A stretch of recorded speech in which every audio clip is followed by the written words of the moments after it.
একটা কথা কি জানেন, খারাপ সময়ে মানুষের ব্যবহারটা যেন সারা জীবন মনে থাকে।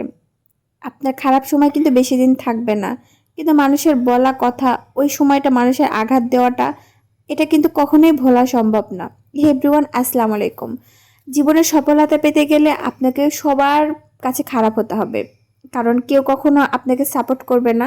যে কোনো কাজই করেন না কেন, সেটা হচ্ছে পড়াশোনা বলেন বা বিজনেস বলেন বা সেটা ইউটিউবে ভিডিও বলেন, যে কোনো কিচ্ছু বলেন না কেন, আপনাকে কেউ কখনো কোনোদিনই সাপোর্ট করবে না। আপনার প্রিয় মানুষগুলো, আপন মানুষগুলো, তারাও কিন্তু কখনো আপনাকে সাপোর্ট করবে না। এতে আপনাকে হেরে যাওয়ার একটা সম্ভাবনা থাকে, কারণ যেহেতু আপনার কাছের মানুষগুলো আপনাকে সাপোর্ট করছে না, আপনার অনেক খারাপ লাগা থাকতেই পারে। কিন্তু ওই টাইমটাতে আপনাকে সব থেকে শক্ত হতে হবে, কারণ মনে করতে হবে আমি পারবো। কেউ পাশে থাকুক আর না থাকুক, আমাকে পারতেই হবে, এটা বলে আপনি এগিয়ে যান, তাহলে আপনি জিতে যাবেন। আর যদি মনে করেন যে না, আমি এগোবো না, আমি পারবোই না, আমাকে দেওয়ার হবেই না, তাহলে আপনি 100% আপনি হেরে যাবেন। তাই কখনো কারো কথাতে খারাপ না ভেবে নিজের লক্ষ্য স্থির করুন, তাহলে দেখবেন জীবনে সব কিছুই আপনি জিতে যাবেন। একটা কথা আছে কি জানেন, মানুষ কখনোই আপনার সফলতা চাইবে না, কিন্তু সফলতা পরে কিন্তু মানুষ আপনার কাছ থেকে ঠিকই ক্রেডিট চাবে। তখন আপনি ক্রেডিট অবশ্যই দিবেন, কিন্তু এমন ভাবে দিবেন যেন সে মানুষটা যেন সারাটা জীবন মনে রাখে। অনেকেই আছে জানেন, নিজের পায়ে দাঁড়াতে চায়, নিজে কিছু করতে চায়, শুধুমাত্র সাপোর্টের ভয়ে বা কাউকে পাশে পায় না বলেই হয়তো কিছু করতে পারে না। অনেক মেয়েরাই আছে কিছু করতে চায় বাহিরে বের হয়ে, কিন্তু পরিবার থেকে বলে দেয় যে বাহিরে বের হওয়া যাবে না, বাইরে বের হয়ে বাড়ির বউ বা বাড়ির মেয়ে কিছু করতে পারবে না। কিন্তু একবার যদি আপনি সাহস করে বের হতে পারেন, আপনি কাজ করতে পারেন, তাহলে আপনি অনেক দূর এগাতে পারবেন।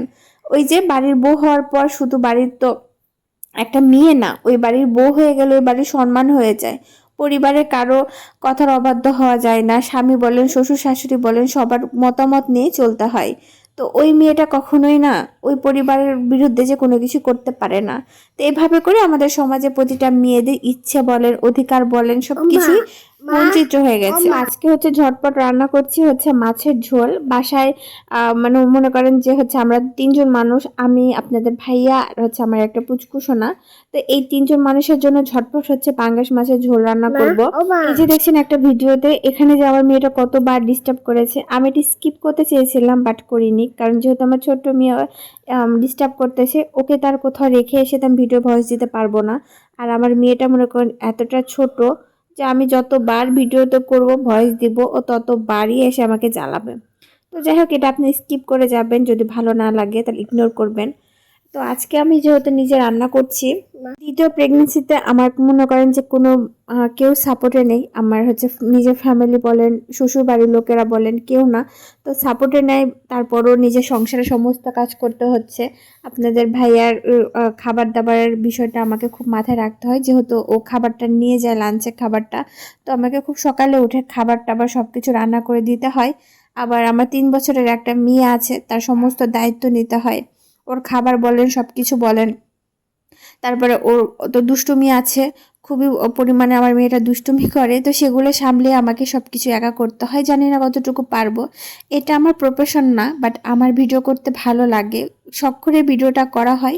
তো এই হিসাবে মাঝে মাঝে ভিডিও করি, কারণ এখন তো যেহেতু প্রেগনেন্ট, এই অবস্থায় আমার কখন কি হয় বোঝা যায় না। কাজ করতে ভালো লাগলে করি, না হয়তো না, এভাবে করে লাইফটা চলছে।